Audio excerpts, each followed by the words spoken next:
এই পর্যন্ত দখলদার দেশটির ভেতরে ইরান যে আক্রমণ করেছে, কালকের আক্রমণটি সবচেয়ে গুরুত্বপূর্ণ। এবং ইরানের পারমাণবিক প্রকল্প যদি ধ্বংস হয়ে যায়, তার চেয়ে বড় ধ্বংস দখলদারদের করেছে ইরান, সেটি বলবো আজকে। পাশাপাশি মধ্যপ্রাচ্যে 40 থেকে 50,000 মার্কিন সেনার জীবন হুমকিতে, এবং পুরো পৃথিবী জুড়ে যুক্তরাষ্ট্র তার নাগরিকদেরকে হাই অ্যালার্ট, রেড অ্যালার্টে রেখেছে। খামিনি বললেন নেতানিয়াহু চাইলে খামিনি না, দুঃখিত, নেতানিয়াহু বললেন খামিনি চাইলে যুদ্ধ বন্ধ হবে, অর্থাৎ সুর নরম করতে শুরু করলেন। পাশাপাশি দখলদার দেশটির ভেতর থেকে হাজারো মানুষ পালিয়ে যাচ্ছে, বিভিন্ন যে যার মতো পারছে পালিয়ে যাচ্ছে। পাশাপাশি ইরান আবারও খাইবার মিসাইলে তাণ্ডব চালালো দখলদার দেশের ভেতরে। চীন, রাশিয়া, তুরস্ক ইরানকে নিয়ে কি ভাবছে? দর্শক, এই খবরগুলোর সঙ্গে আরো অনেকগুলো বিশ্লেষণ থাকবে, আমি ধারাবাহিক যতটুকু সম্ভব আপনাদেরকে দেওয়ার চেষ্টা করছি। দর্শক, জি সজীব জিহান বগুড়া থেকে দেখছেন। বগুড়ার দই আমার খুব পছন্দের, আমি কিন্তু ছিলাম বগুড়াতে অনেকদিন। দর্শক, প্রথম যে খবরটি দিয়ে শুরু করতে চাই, দখলদারদের রিসার্চ সেন্টার অথবা বায়োলজিক্যাল, যেটাকে বলি আমরা বায়োলজিক্যাল যে সেন্টার, সেটি ধ্বংস বিষয়। আমি কি এর আগে লাইভে কিঞ্চিত বলেছিলাম আপনাদের, ইরানের 3টি পারমাণবিক কেন্দ্র নাতাঞ্জ, ইস্পাহান, ফর্দ, এই 3টিতেই আমেরিকা আক্রমণ করেছে। কিন্তু সবচেয়ে খুশির খবর কি জানেন? এই আক্রমণের পর ইরান সমর্থক গোষ্ঠী, যারা আমরা আছি ইরানকে ভালোবাসি, পুরো পৃথিবীতে মুসলিম বিশ্বের 200 থেকে 250 কোটি মানুষের মধ্যে যে হতাশাটা সৃষ্টি হয়েছিল, পুরোটাই উবে গেছে, সেই হতাশাটা কেটে গেছে। কারণ এখন হতাশাটা শুরু হয়েছে মার্কিন যুক্তরাষ্ট্রের হৃদয়ের ভেতরে। আমেরিকান গণমাধ্যম, আমেরিকান বিশেষজ্ঞ, সামরিক বিশেষজ্ঞ এবং যারা পরমাণু বিজ্ঞানী, যারা সায়েন্স বিষয় অর্থাৎ বিজ্ঞান নিয়ে, প্রযুক্তি নিয়ে কাজ করেন মার্কিন, তাদের প্রত্যেকেরই আস্তে আস্তে কথা শুরু হয়ে গেছে। তারা বলছেন আমেরিকা যে আক্রমণটি করেছে, এই আক্রমণে ইরানের কিচ্ছু হয়নি। যুক্তরাষ্ট্রের একটি গণমাধ্যম এভাবেই দাবি করেছে, যে টাকা খরচ করে বা যে ডলার খরচ করে আমেরিকা আক্রমণ করেছে, তার 10 ভাগের 1 ভাগও উসুল করতে পারে, কারণ ইরানের তেমন কোনো ক্ষতি হয়নি। পুরো পৃথিবী আমেরিকার একটি নজির দেখেছে যে স্যাটেলাইট ইমেজে আমেরিকা ইরানের পারমাণবিক প্রকল্পে বাংকার ব্লাস্টার কিংবা টোমাহক বোমা ছুড়েছে, কয়েকটা গর্ত দেখেছে, আর কিচ্ছু দেখেনি। কিন্তু ইরান যখন বলছে যে এই আক্রমণে তাদের কিছু হয়নি, আমেরিকা পাল্টা বলেনি যে অনেক কিছু হয়েছে।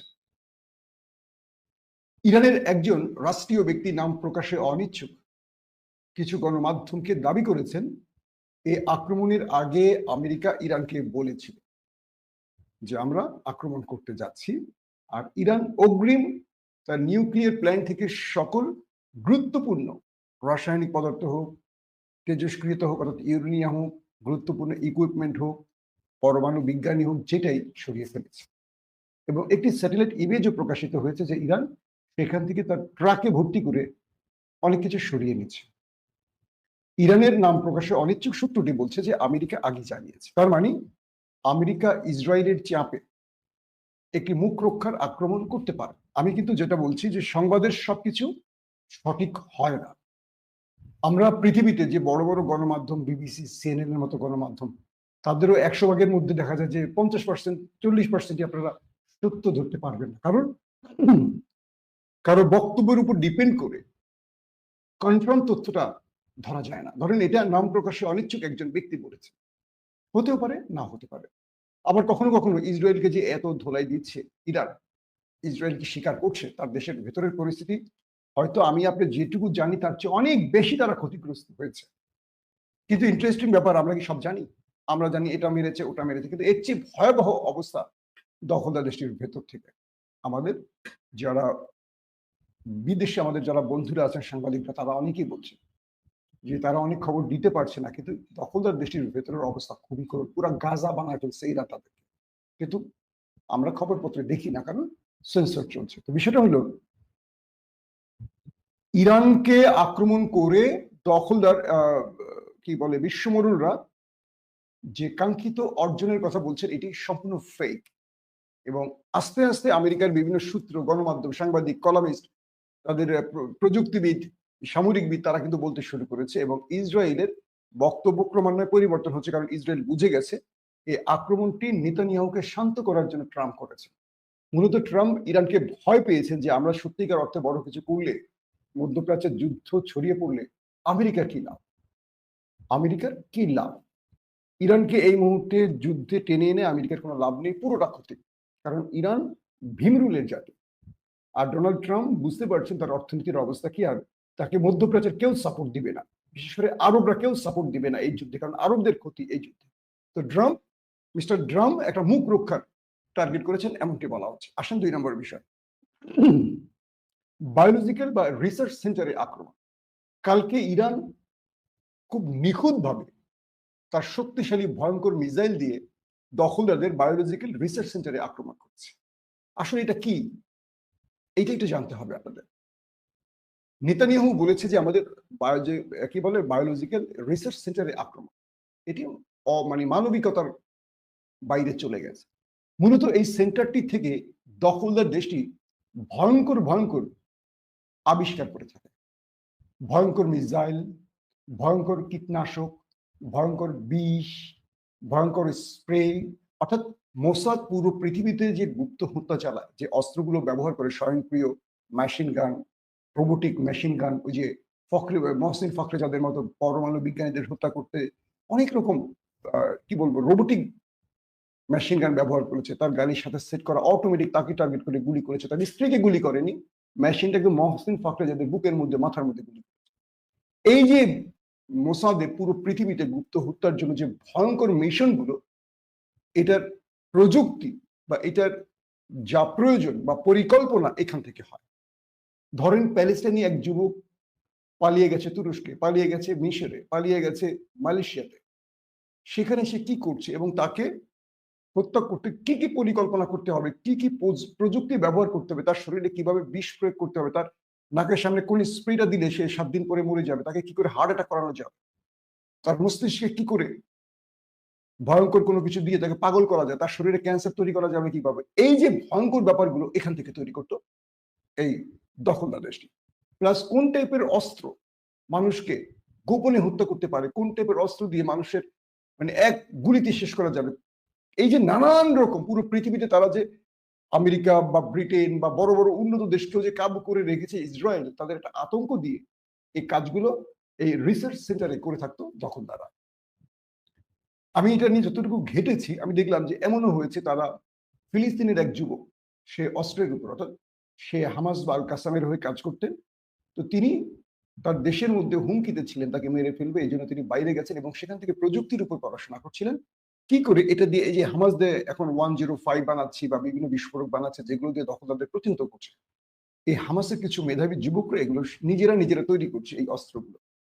এরকম একটা ছেলের আমি স্টোরি পড়লাম যে একে টার্গেট করছে মোসাদ এবং সে কোনো একটি মানে দূর দেশে পালিয়ে গেছে বাঁচার জন্য, সেখানে মোসাদ চলে গেছে এবং মোসাদের সেই এজেন্ট তাকে একটা বড় অফার দিয়ে তার সাথে কথা বলতেছে। ওই সময় সে একটা পারফিউম ব্যবহার করছে, পারফিউম জাস্ট হাতের মধ্যে একটা পারফিউম বা একটা স্প্রে করে তার সাথে হ্যান্ডশেক করেছে। এই হ্যান্ডশেকের পর তার হাতে ওই মেডিসিনটা চলে গেছে ওই যে ফিলিস্তিনের যুবকের। দেখা গেছে সেটা হয়তো সে কখনো এরকম মুখে হাত দিয়েছে, এখান থেকে তার নিঃশ্বাসে চলে গেছে, 7 দিন পরে হার্ট অ্যাটাকে মারা গেছে। এরকম বহু স্টোরি আছে। তো এই বায়োলজিক্যাল রিসার্চ সেন্টারের যেই কথাটি আমরা বলছি, এখান থেকে পুরো পৃথিবীকে কাবু করার জন্য দখলদার দেশটি তার নানান রকম প্রযুক্তি, অস্ত্র, তারপর বিষ, কোন বিষে মানুষকে মেরে ফেলতে পারি, কিভাবে করা যায়, এই যে পরিকল্পনাগুলো সব তৈরি করতো এখানে। এবং এখানে ভয়ঙ্কর ভয়ঙ্কর জিনিসপত্র ছিল দখলদার দেশটির। এবং এই সেন্টারটাকে ইরান কালকে মিসাইল অ্যাটাক করে পুরোটাই গুড়িয়ে দিয়েছে, একদম ছাতু বানায় দিয়েছে। এবং তাদের যে ভয়ঙ্কর জিনিসপত্র তাদের যে ল্যাবে ছিল, তারা যা যা তৈরি করেছে বিগত 50-60 বছর ধরে সব ধ্বংস করে দিয়েছে ইসরায়েল। এবং যারা সেখানে উদ্ধার কাজে গেছে তাদেরকে মাস্ক, তারপর তাদেরকে বিভিন্ন অ্যাপ্রন পরিয়ে, মানে তাদেরকে খুব সতর্কভাবে সেখানে যেতে হয়েছে, কারণ এগুলো তো ছড়িয়ে ছিটিয়ে গেছে বিস্ফোরণের কারণে। এমন একটি জায়গায় আঘাত করেছে যে ইসরায়েলকে 50 বছর না, প্রায় আবারও 50 বছরের জন্য পিছিয়ে দিয়েছে। তারা যে গবেষণা করছিল বা যে গবেষণা এখনো চলছিল বা যেগুলো তারা গবেষণাগুলো তৈরি করেছে আগামীতে তুরস্কের বিরুদ্ধে, ইরানের বিরুদ্ধে, মুসলিম বিশ্বের বিরুদ্ধে ব্যবহার করবে, মুসলমানদেরকে কাবু করে রাখার জন্য বা দাজ্জাল আসার আগে তাদের যে অনেক রকম নমুনা হবে, এই বিষয়গুলোকে ইরান এক আঘাতে ধ্বংস করে দিয়েছে। এটি নিয়ে তাদের এখন কান্নাকাটি শুরু হয়ে গেছে। এটি নিয়ে আরো ডিটেল বলবো পরে অন্য একটা আলোচনায়। আসেন 3 নম্বর বিষয়। নেতানিয়াহু বলেছেন যে আমাদের টার্গেট অ্যাচিভ হয়ে গেছে, আমরা এখন যদি আয়াতুল্লাহ আলী খামেনি চান আমরা যুদ্ধ বন্ধের দিকে যেতে পারি, তবে আয়াতুল্লাহ আলী খামেনিকে বলতে হবে যুদ্ধ বন্ধের বিষয়টি। তার মানে নেতানিয়াহুর সুর নরম হয়ে গেছে, কারণ তিনি এখন বুঝতে পারছেন দিন যত যাচ্ছে তার দেশ তত ক্ষতিগ্রস্ত হচ্ছে। তিনি মিডিয়াতে কভারেজ দেন আর না দেন, কিন্তু তার দেশে যে 12টা থেকে 13টা বেজে গেছে এটা মোটামুটি তিনি না সবাই বুঝে গেছে। এবং আমেরিকা ইরানে আক্রমণ করে যে বীরত্বের গল্প পৃথিবীতে ছড়িয়েছিল সেই বীরত্বটা পুরোপুরি ফুস হয়ে গেছে। এখন দখলদাররা চিন্তা করতেছে যে আমেরিকা তো আমাদের খুশি করার জন্য অনেক কিছু করলো, কিন্তু কি লাভ হলো? আমেরিকা কি আমাদের বলির পাঠা বানালো? তারা কি ইরানের ফাঁকা বেজে আক্রমণ করে আমাদের দেখালো? ইরান তো বলছে তাদের পারমাণবিক অস্ত্র বা সবকিছু, ইউরেনিয়াম সবকিছু ঠিক আছে। যদি তাই হয় তাহলে লাভটা কি হলো? এখন আমরা ইরানকে ধরবো কোন যুক্তিতে? পাশাপাশি এই লড়াইতে ইরানের মানুষ মারা গেছে, কিছু স্ট্রাকচার গেছে, কিছু বিজ্ঞানী গেছে, সামরিক অফিসার গেছে, কিন্তু হিসেবটা হলো